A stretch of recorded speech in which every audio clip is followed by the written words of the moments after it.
They used to say it's as American as mom and apple pie. Can't say that anymore. Both are banned. We first noticed this a few weeks ago when maybe the single dumbest member of Congress, a member from St. Louis called Cori Bush, used the term birthing people rather than mothers. That sounded like something out of a dystopian science fiction novel. But now, in just a few weeks, it's gone mainstream. Now the term birthing people has the endorsement of the White House. At a hearing yesterday, the deputy director of Joe Biden's budget office explained that you really have to be a bigot to use the term woman.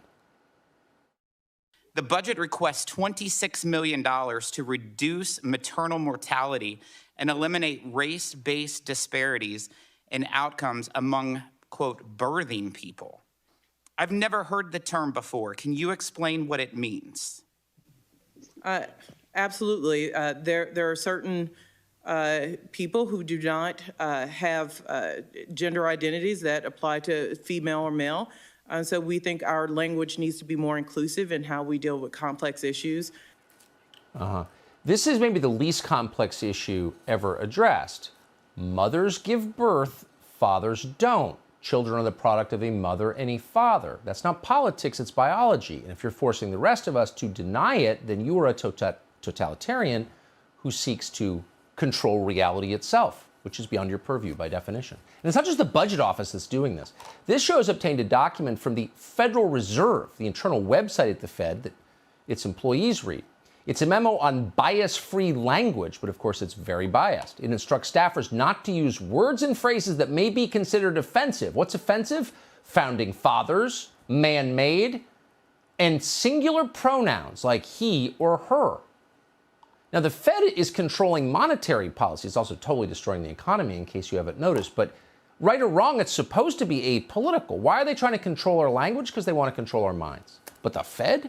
Victor Davis Hanson, one of the few people we know smart enough to see what this really means. He's a senior fellow at the Hoover Institution, and we're honored to have him tonight. Professor, thanks so much for coming on. What should we take from this? Thank you.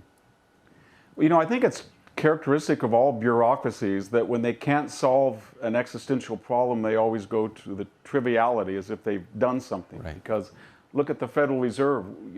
We may have 6 to 7% inflation right now per annum, and we have 2.8 mortgage rates. That's a gap. And what are they doing? They're looking at pronouns. And the same thing is true with the OMB. We have a $30 trillion deficit, debt and a $1 trillion annual deficit. They don't have a clue how to handle that, but they do want to focus on these trivia. And it's also characteristic, I think, Tucker, of the left. They always want to be a cultural revolutionary.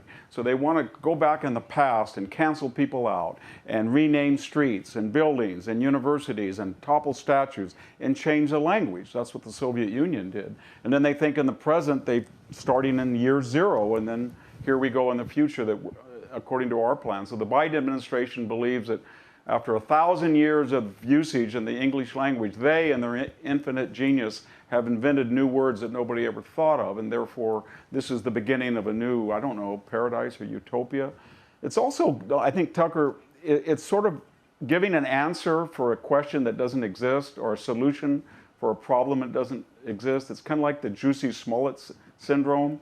There is no victimization rampant, so they have to come up with these psychodramas so they can feel that, wow, we're a polarized society and we don't have equity or fairness. But these words were here for a reason. They're specific. I think it's very important that people realize that while the founding fathers, their achievement was not because they were male, but they transcended their sex. They weren't just chauvinist or racist. They created ideas out of the Enlightenment that meant that you would have the women's suffrage or you would have civil rights, because that was the logic of all men are created equal. And they didn't have to do that. There's nothing in the Constitution that mentions race or gender.